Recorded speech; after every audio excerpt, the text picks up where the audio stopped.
धन्यवाद सभापती महोदय.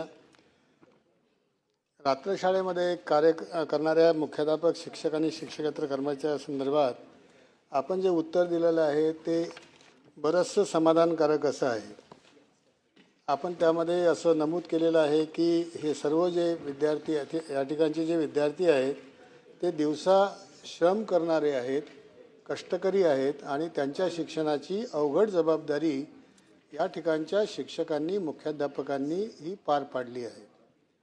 त्यांचं जे योगदान आहे ते लक्षात घेऊन 17 मे 2017ला जो शासन निर्णय काढला होता त्या शासन निर्णयाच्याद्वारे या शिक्षकांचा कालावधी आपण वाढवला होता. तो 2.5 तासाच्या ऐवजी 3.5 तास केला होता आणि त्यामुळे असं म्हटलं होतं की ज्यांचा कालावधी 3.5 तास झालेला आहे त्या शिक्षकांना पूर्णवेळ करावे अशा प्रकारचे आदेश 17